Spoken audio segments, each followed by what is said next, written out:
생생한 농업, 농어촌 소식을 전하는 생생그린 리포트. 안녕하세요, 김영입니다. 요즘 전자상거래가 활성화되면서 우리 농산물을 인터넷으로 주문하고 택배로 받는 경우 많으시죠? 하지만 한껏 기대를 안고 택배 포장을 푼 순간 멍이 든 과일이나 상처가 난 농산물들을 보고 실망하신 적 종종 있으실 겁니다. 이런 문제는 소비자뿐만 아니라 농업인 입장에서도 참 골칫거리라고 하는데요. 그럴 땐 이 연구소를 찾아가면 도움을 받으실 수 있을 것 같네요. 국내 1호 그 특별한 연구소로 지금 함께 가시죠. 경기도 화성의 한 대학. 카드에 쓰여 있는 특별한 연구소를 찾아 학교 이곳저곳을 둘러보고 있었는데요. 예, 안녕하세요. 저기 여기가 혹시 농산물 택배 문제를 한 번에 꿰뚫어본다는 포장개발연구소 맞나요? 네, 맞습니다. 맞아요? 어서 오세요. 네, 안녕하세요. 들어오세요. 맞게 찾아왔네요. 이곳은 국내 유일 농산물 포장재 박사의 연구실입니다. 쌀 포장재, 일반 필름 포장재, 곶감 포장재 등 다양한 포장재 샘플들이 비치되어 있었는데요. 바로 이곳에서 다양한 포장재를 비교하고 분석해서 보다 실용적인 농산물이나 농식품의 택배 포장재를 개발하고 있습니다. 포장재를 개발하시는 동기가 있으세요? 네, 농산물 직거래를 활성화를 하기 위해서는 택배 포장이 중요한데요. 생산 농가에서 그 택배 포장을 개발하기에는 포장의 전문성이 부족합니다. 그래서 포장연구소에서 그러한 것들을 개발하게 되었습니다. 현재 다양한 택배 포장재가 연구, 개발되고 있다고 하는데요. 모두 특별한 비밀이 숨어있는 포장재들이라고 합니다. 그 첫 번째 작품은 바로 수박 택배 포장재. 상자에 바로 담아야 했던 기존의 포장재를 개선해 필름 고정대를 덧댄 포장재입니다. 이렇게 포장을 할 경우에는 수박 자체의 모양도 유지가 되면서 아래 위로 그네처럼 흔들리는 탄력에 의해 내용물을 보호할 수 있습니다. 하지만 아직 놀라운 사실은 여기서 끝이 아닙니다. 귀여운 달걀 포장이 기다리고 있거든요. 박사님, 지금 이게 그 달걀 보통 우리 포장할 때 택배 받을 때 이렇게 오거든요. 이거 뽁뽁이라고 그러잖아요. 예, 그렇죠. 예.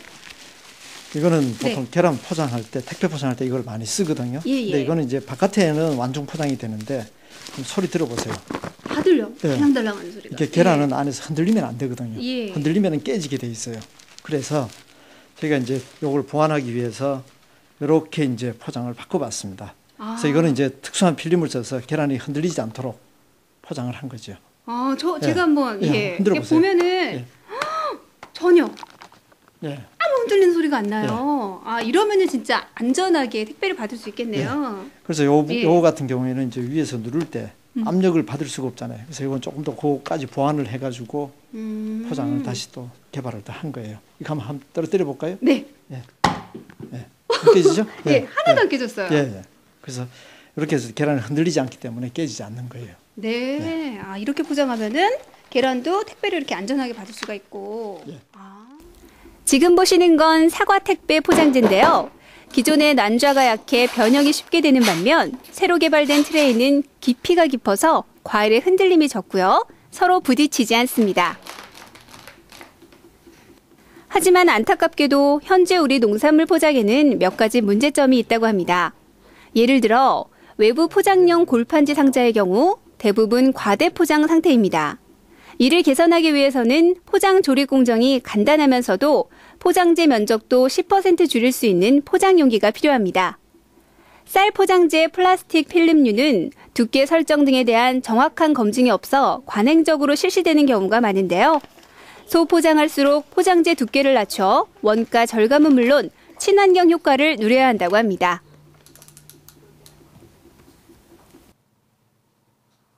농산물을 택배로 전달하는 생산자, 그리고 편리하게 받아보는 소비자. 이제 이동 중에 발생하는 농산물 사고 걱정은 안녕. 똑부러지는 농산물 포장재로 우리의 농산물 신선하게 전달하고 신선하게 드세요. 네, 우리 농산물의 발전을 위해서 노력하는 박사님의 모습에서 우리 농산물과 또 농업인에 대한 사랑이 느껴지는 것 같습니다. 대상은 다르지만 이런 아름다운 사랑이 경기도 수원의 한 농장에서도 펼쳐지고 있다고 하는데요. 바로 장애인과 비장애인이 진한 국화꽃 향기를 맡으면서 일을 할 수 있는 농장입니다. 사랑 가득, 희망 가득한 그린 농장으로 지금 출발합니다. 환한 미소로 일하는 사람들, 사랑과 정으로 가득한 특별한 농장, 진한 사랑의 향기 가득한 따뜻한 현장 속으로 여러분을 초대합니다. 안녕하세요. 예, 안녕하세요. 안녕하세요. 예. 이곳에 장애인분들이 취직을 해서 일하는 특별한 농장이 있다고 해서 찾아왔는데요. 이곳이 맞나요? 예, 맞습니다. 여기가 장애인 그린 농장입니다.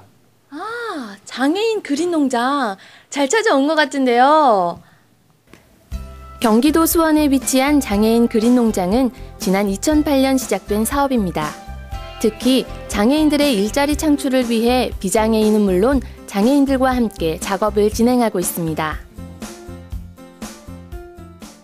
장애인 그린 농장을 운영하게 된 계기 좀 말씀해 주세요. 예, 장애인분들이 보호작업장이나 공장에서 반복적인 일들을, 단순한 작업들을 이렇게 기계적으로 하기도 하는데요. 물론 그런 것들을 잘 적응하시는 장애인분들도 있지만 그런 것들을 일을 하면서 상당히 어려움을 느끼거나 스트레스를 받는 분들도 있습니다.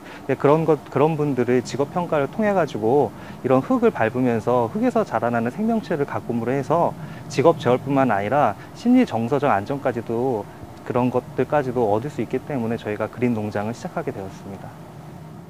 현재 이곳의 근로자들은 국화 수확 작업에 한창이었는데요. 지난 5월에 재배를 시작해 잡초 제거부터 꺾꽂이까지 모두 이분들의 손을 거쳐 국화가 탄생됐다고 합니다. 이곳에서 일하는 장애인 근로자들은 복지관의 문화여가지원센터에서 실시하는 다양한 프로그램에 참여할 수 있고요. 직원들과 동등하게 우대보험에 가입되는 등 근로자의 지위를 보장받고 있습니다. 식용국화와 방향제용 국화를 열심히 따는 손길에 정성이 가득 담겨 있어 보이죠? 안녕하세요. 국화 수확하고 계신가 봐요. 네. 여기 그린 농장에는 어떻게 일하게 되셨어요? 복지관에서 뽑는다는 얘기 듣고 면접 봐서 들어오게 됐어요. 어떻게 일하는 건 힘들지 않으세요? 힘들지 않고 재밌어요. 그래요. 와, 국화 되게 많이 뗐는데 너무 예뻐요. 네. 너무 예쁘죠? 하우스에서 재배되는 국화는 이렇게 손수 물을 줘야 하는데요. 노래를 흥얼거리며 예쁘게 자라길 바라는 미순 씨의 마음, 정성으로 한 방울 한 방울 주는 창호 씨의 마음이 모두 국화에 전해지는 것 같더라고요. 하지만 국화 작업 이외에도 이곳에는 특별한 무언가가 또 한 가지 있었는데요. 바로 지난 5월부터 작업에 들어간 전자동 비닐하우스입니다. 올해 완성되는 이 하우스는 육묘장과 원예 전시장, 생활원예, 그리고 시험 재배장으로 구성돼 사람들을 찾아갈 예정이라고 합니다. 네, 장애인 그린 농장에서는 국화 재배뿐만 아니라 다양한 작물 재배를 통해서 지적장애인 분들이나 자폐성 장애인 분들에게 적합한 직무를 개발하려고 합니다. 또한 경기도 장애인 복지관 그린 농장뿐만 아니라 인근 지역 복지관이나 시설들과 협력하여 직업 모델을 보급하고 장애인들과 함께할 수 있는 일자리를 만들어 나가고자 합니다. 그리고 내년에는 곤충촌 체험학습이나 원예 작물 체험학습 등 비장애인들과 함께하는 체험 프로그램도 진행됩니다. 이곳에서 생산한 작물은 소규모 직거래 장터나 판로 개척을 통한 다양한 곳에서 만날 수 있습니다. 좁은 취업문을 당당히 박차고 나가 열심히 일하는 우리 장애인 근로자분들 모두 파이팅입니다!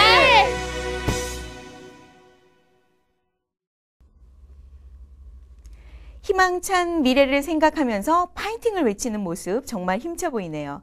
앞으로 그린 농장에 좋은 일만 가득하길 기원하겠습니다. 여러분 혹시 O2 플러스에 대해 아십니까? 생생 그린 리포트를 비롯한 다양한 농어촌 관련 정보와 소식을 전하는 온라인 사이트인데요.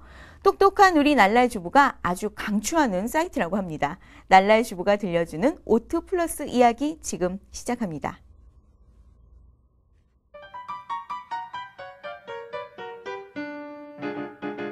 날랄주부의 하루나기.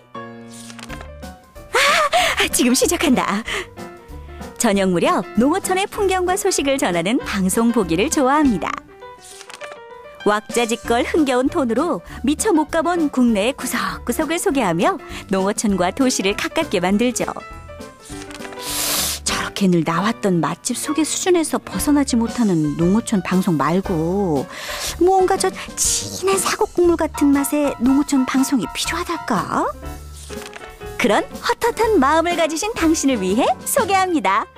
우리 생활 속 도농 공감 채널 오트 플러스. 뉴스, 헬스앤푸드, 엔조이, 노하우, 스페셜. 아이들이 좋아하는 농어촌 컨텐츠가 있고 평소 시간이 안 맞아 농어촌 소개 방송을 보지 못했던 남편도 골라볼 수 있어 좋지요. 상쾌한 산소처럼 농산어촌의 소식과 풍경을 전달하고 농업 농촌의 정보화를 이끄는 따뜻한 인터넷. 아피스 TV의 새 이름 오트 플러스에서 농산어촌의 산소를 같이 느껴봐요.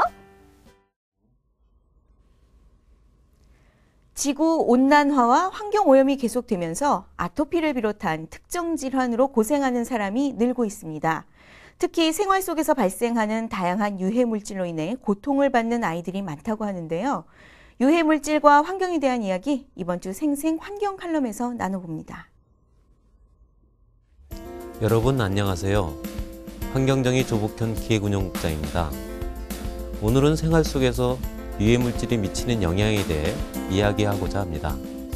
얼마 전 저희 단체에서 발표한 학교 앞 어린이 미니 왕구의 유해성 조사 결과는 매우 충격적이었습니다. 일부 조사 대상에서 프탈레이트계 가소제가 7 내지 90배의 초가 검출되었고 납이 5배 초가 검출되었습니다. 납과 프탈레이트계 가소제는 과다 노출되었을 때 학습장애, 과잉행동장애, 집중력 결여, 생식계의 이상 및 불임과 생식계 암 등을 유발할 수 있으며 적은 양이어도 꾸준히 노출되면 건강에 이상을 일으킬 수 있는 물질들입니다. 여러분, 아토피를 아시죠? 아마도 여러분의 자녀 또는 동생들이 아토피에 시달리는 모습을 많이 보았을 것입니다. 아토피의 원인이 무엇인가요? 아직 명확히 밝혀지지 않았습니다. 다만 건강하지 못한 먹을거리와 생활환경 속에 휘발성 유기화학 물질의 영향에 많이 노출되었을 때 아토피가 발생할 가능성이 높다고 합니다. 청정한 지역에 유기농과 같은 건강한 먹을거리를 먹으면 아토피가 낫는다는 것도 정설로 되고 있습니다. 결국 아토피 역시 유해 물질로 인한 환경병에 해당한다고 할 수 있습니다. 여러분, PCBS라는 물질을 아시나요? 우리말로 하면 잔류성 유기오염 물질이라고 합니다. 변압기에 들어있는 절연유, 전기 피복제, 선박 도료 작업용 페인트 등으로 우리 생활에 매우 밀접하게 사용되던 물질입니다. 이 PCBS는 뇌 분비계 장애를 주는 독성을 지닌 환경 호르몬 계열 물질입니다. 이런 위험한 물질이 우리 생활 속에 버젓이 있고 우리의 생활을 위협하고 있습니다. 이미 생활 속에 너무 많은 유해 물질이 우리를 위협하고 있기 때문에 아무리 피해가려 해도 피해가기는 너무 어렵습니다. 기업들 중 일부는 저렴하다는 이유로 사용해서는 안 되는 유해 물질을 사용하는 사례가 많습니다. 규제가 분명하지 않거나 유해성이 확인되지 않은 화합물이 사용되기도 합니다. 이로 인하여 우리 어린이들이 더욱 위험에 노출되고 있습니다. 이제부터 유해 물질의 위해성을 인식하고 해결 방안을 찾아가야 합니다. 우리 아이들을 비롯한 가족의 건강은 우리가 지켜야 합니다. 정부는 유해 물질의 품목을 명확히 밝히고 그 유해 물질이 일으킬 수 있는 위험성을 국민들에게 알려야 합니다. 또한 그 유해 물질에 대한 관리 감독을 철저히 하여 국민들의 건강에 한치도 소홀히 해서는 안 됩니다. 국민들이 유해 물질을 추방하는 주체가 될 수 있도록 교육해야 할 것입니다. 이 모두가 이루어져야 유해 물질로부터 안전한 사회가 될 수 있습니다. 요즘처럼 날씨가 추울 때는 따뜻한 차 한 잔 생각 간절한데요. 말린 국화로 차를 끓여 마시면 마음이 편안해지고 혈액순환에도 도움을 받을 수 있다고 합니다. 또 간을 해독하는 능력이 있어서 겨울철 모임 후에 숙취로 고생하시는 분들에게도 좋다고 하니까요. 국화차 한 잔씩 챙겨 마시면 좋을 것 같습니다. 시청해주신 여러분 고맙습니다.